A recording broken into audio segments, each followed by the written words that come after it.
To go on the record. As far as hacking, I think it was Russia, but I think we also get hacked by other countries.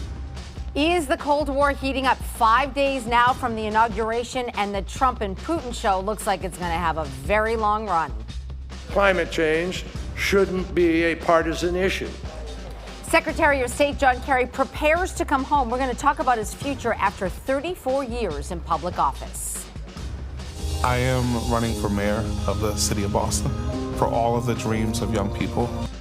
And ladies and gentlemen, we now have a 2017 mayoral race in Boston. Just announced candidate Tito Jackson is our guest today. From WCPB Boston, the inside word from Washington to Beacon Hill, today's newsmakers are going on the record.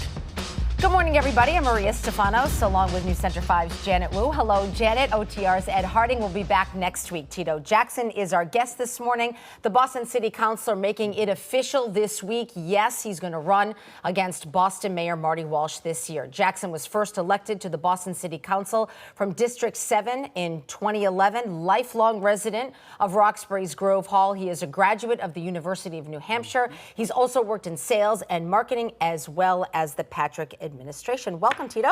Thank you for having me. So you're running. Yes, I am. You've talked about it in the past. This time you say that you're going to do it. What do you see as Mayor Walsh's biggest vulnerability as you go into this race? And what convinced you that you could win this?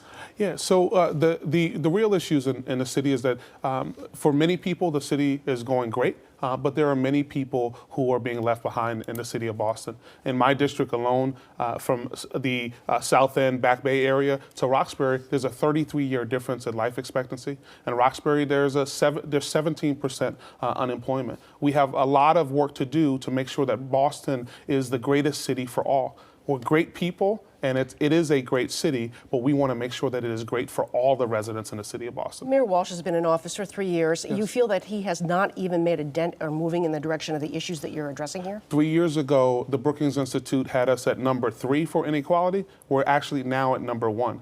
We are moving backwards in terms of inequality versus forward, and we have to step forward and lead and not follow in these areas. But Tito, you know that he could also sit here and check off accolade after accolade and things that have moved the city forward under his administration.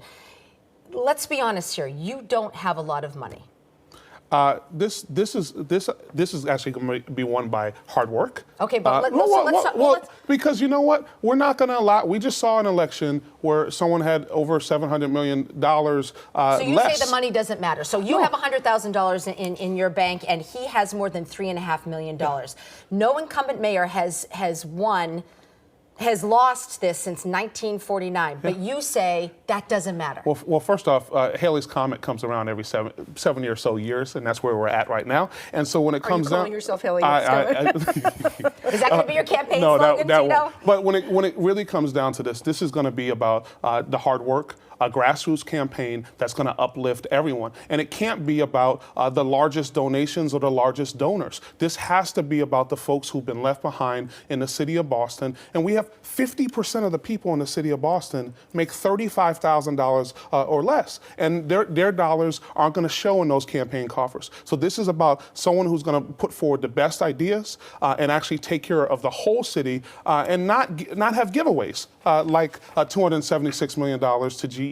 Not put ourselves in jeopardy like what we did with the Olympics. $9 billion initially is what people thought it was going to cost. And then when Charlie Baker came out with his numbers, it was $12 billion. But we didn't have the Olympics here, though. Well, you know what? I was a little part of that, too. I actually stood up as one of the few folks who actually was willing to stand up. I actually subpoenaed the financial documents because they wouldn't give us, as elected official, the financial documents. And then when they gave them to us, $500 million in your money that would have been spent on the Olympics, all at the same time that our schools have been cut. That $22 million were cut out of our schools last year, and also autistic students' class size went up.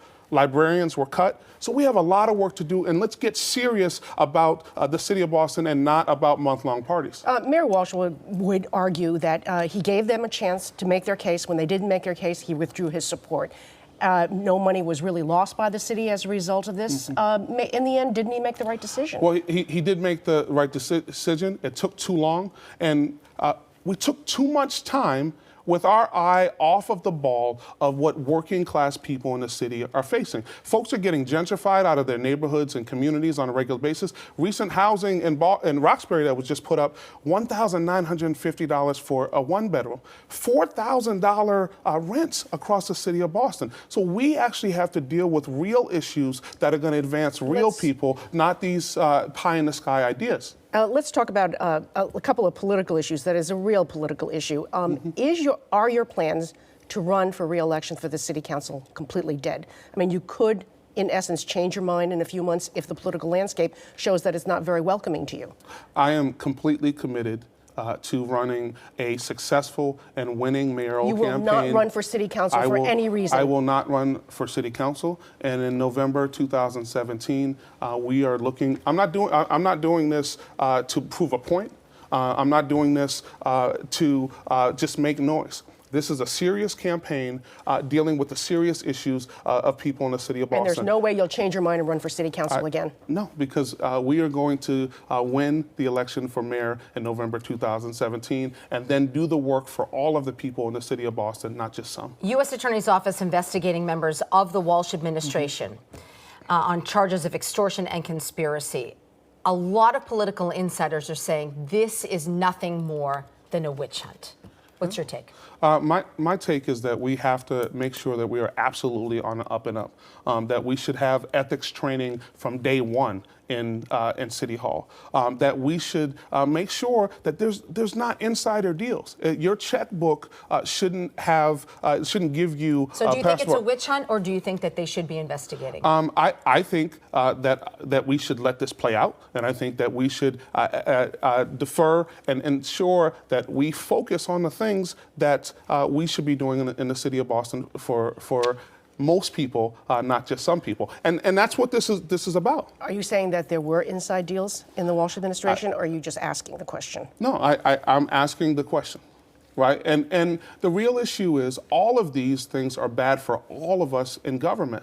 This is a distraction from the issues that we should be facing in the city of Boston. And for those families, the 50 families who lost somebody last year, up from 33 families in 2015. We have a lot of work to do in the city of Boston, and issues of who gets in and who's not able to get in, that should be done based on merit, not based on relationships. We have a lot of work to do on this pop quiz. Are you ready? The answer is yes. Yes, I am. Yes, I am. Yes, I am. How well do you know Boston's current mayor, Marty Walsh? You ready? Okay. Walsh is a graduate of Boston College. What did he major in?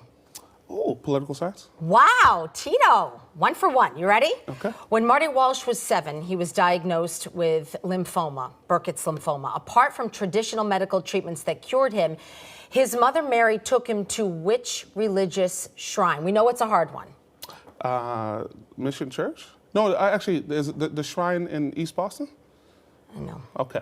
Our Lady of Knox Shrine, okay, which is in Ireland. Okay. A little further away. Okay, a little bit further away. But right next to East Boston. There's like more. Just one zip code away. Yeah, yes, exactly. Small pond in between. 1 for 1. We'll be right back.